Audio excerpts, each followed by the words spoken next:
This Kuntres, this tractate, written by the fifth Lubavitcher Rebbe, the Rebbe Rashab, it's about Avoddah. Avoddah means divine service, but it's really much more than that. It's actually a tractate that will teach you, and just trying to teach us, how to come to real Ruach HaKodesh, how to come to divine revelation, and it's very deeply meditative. In fact, there's a few places here where the Rebbe speaks about reaching a level of bitul, which literally means ego nullification, which lahavdil by the Eastern culture, for example, it means losing the sense of self completely, enlightenment, whatever you want to call it. And it's talking very technically about how to get there. Obviously, standing on its own, you can't really make what this tractate is about. But if you connect it with several other tractates in Chassidus, and obviously based on works of Kabbalah, especially as you get more and more into the deciphering of the certain code words, etc., what they actually mean, how they relate to you personally, you come to realize that there's a plan here, where the Rebbe, as someone who's attained this, who's felt this, is telling us how to feel it. By the way, later on, chapter 2, the Rebbe's going to speak about, and by the way, if you feel nothing, here's why you feel nothing. And it really comes down to how we live our daily life, and yes, there's no shortcuts. I mean, if you want these things to work, and you want to really feel these enlightenments, and you want to reach these levels, not that that's the ultimate purpose, obviously, but, it's there, and it's, in our generation, extremely important to try to reach there, and it's very possible, it's very doable, but it means lifestyle changes.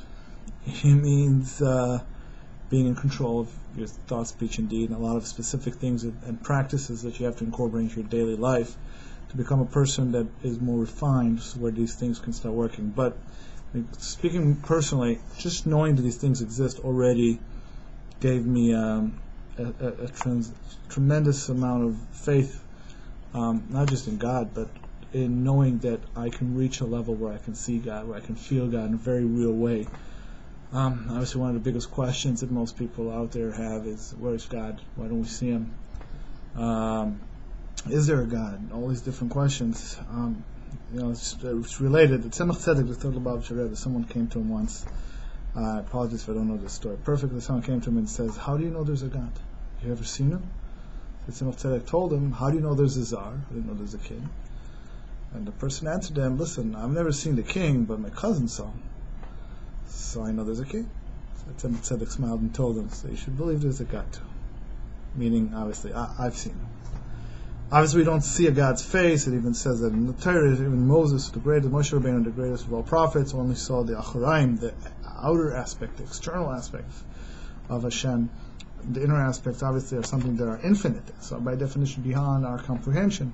With that said, there is a certain knowing of godliness, of the spiritual realms, that we don't pick up with our physical senses unless we dig deep into ourselves and into the world around us. And it's funny, if you look at all the different religions and all different cultures in the world, if you're looking at their mystical sides, you see a lot of commonality.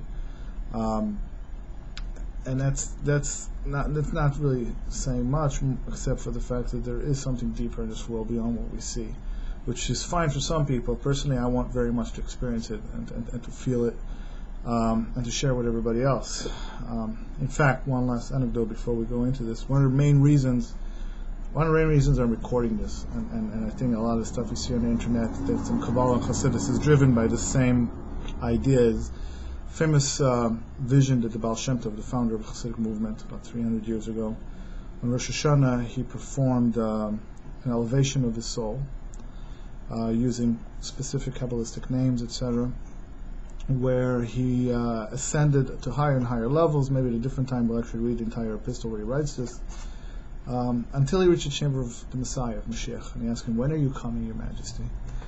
And he told him, "With this you should know, when your wellsprings," meaning the wellsprings of what later became Chassidus, "should go forth and cover the world, and when everybody will be able to come in here like you did," which means when everyone will be able to reach a realization and experience of the spiritual realms, then all the husks will be broken down. What are husks? Husks are forces that conceal godliness. In our personal life, these are sources of chaos, In the grand scheme of things, they're not necessarily bad things, they're good things, because if godliness wasn't concealed to a certain extent, it wouldn't be able to exist, because it would be blown away by the infinity of it. There's a lot of concepts on that. But the husks are doing something very negative, which is they're hiding God, and there's something hiding the true reality around us, which means sometimes you think things are negative, things are not going your way, so you have to believe that things are good and that everything's done for a purpose, and you're going to see the real purpose, and it's a trial of faith, etc. But on the other hand, we're talking about Messianic times. You're talking about a time when those trials are over. What do you mean the trials are over? It means that husk, that shade is lifted, and you see how everything is truly good, and you see godliness, you see God. You see revelations of God. You don't see God Himself. This is a time where there's not going to be any more lies. There won't be any more uncertainty. Which means there's not going to be any war or competition, because all of our negative emotions are all based on our lack of information. Someone who's truly educated, someone who's truly aware of what's going on in the world, wouldn't be biased towards other people, wouldn't be negative, wouldn't hurt, and wouldn't do anything bad. So yeah, Baal Shem Tov says, when everybody can come here, when everybody can experience what you've experienced. These were deeply mystical practices. They were only given to some of the greatest sages and Kabbalists, etc. And with following generations of Chassidus, etc., especially, these teachings became more and more related to us. So in this Kuntres Avodah, this Tractate of Divine Service, which is really speaking about prayer, but it's speaking on a much, much deeper level. Someone who's been there, the Rebbe Rashab, is giving us an encyclopedia, so to speak, or an outline of how this feels and how this thing works. And it's very, very technical in a way. It's not the most easy to understand. But again, by toiling through it and relating it to other Chassidic works and other Kabbalistic works, we come to a deeper understanding of what it says. So with that said, let's get started and see how far we go. Kuntres Avodah mever inyan Avoddah shebalev zu tefillah. This is the Tractate of Divine Service that explains what is the meaning of service of the heart, which is prayer.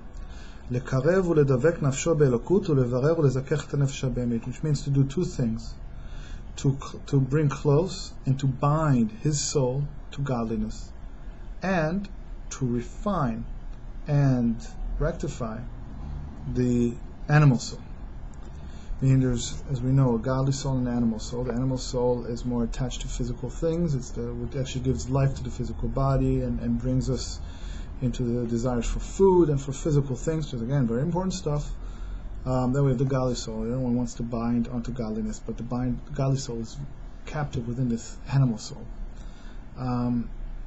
The idea is not to destroy the animal soul and release the godly soul. That's what happens after 120 years. The idea is to rectify and refine the animal soul so that it supports the godly soul. And then so that's one part of prayer. And we'll speak later how prayer properly refines the animal soul. But the other part is to bind your soul into godliness. This is the mystical practice that I was speaking about before. Literally, binding yourself to God, meaning becoming one with Hashem, becoming one with godliness, with the godly reality, with the spiritual reality, which means ceasing the feeling of self, which is it's the spiritual, mystical practice par excellence. On this, the pasuk says, the verse says, and you've come to know today, and you brought it into your heart. Come to know through knowledge and learning and intellectual contemplation. You bring it into the heart, and you arouse certain emotions, certain feelings. This is the whole idea of prayer, of the divine service, actually. It's called davening. Davening, as we know, is a little different than prayer. It is praying to God, but there's a certain sequence of events that you're going through. There's words that you're saying over and over again. Sometimes people say, so why don't I just say my own words? Because first of all, there's deep Kabbalistic intentions in each and every word that you're saying, and there's specific rectifications of worlds and cosmoses that are done through these unifications, etc. But the other part is, these are things to contemplate that are supposed to arouse specific feelings in you, and it's a trip through different types of contemplations that bring you to a certain point. And this is what it means, ve'ahavta, and you love the Lord your God with all your heart, with all your mind, with all your might. What does it mean you've loved? The point is to bring about love. Love, by the way, in Kabbalah is a concept of the sphere of Chesed, which is going out, coming out of yourself. Fear is going into yourself, hiding, going deep, protecting yourself. Love is coming out of limitations. When you love, when you experience the feeling of love, it's an ecstatic joy that comes out of your limitation. It brings you out of your shell, brings you out of yourself. With both your hearts, with both your inclination, your good inclination and your evil inclination. The idea here is not to destroy the evil inclination. Evil inclination here means the physical inclination, the inclination that's related to physical reality. The idea is not to destroy it. The idea is to conquer it, which means to use it, to use your physicality and your physical desire, or the capability of physical desire to serve God. More on that, I guess, next time.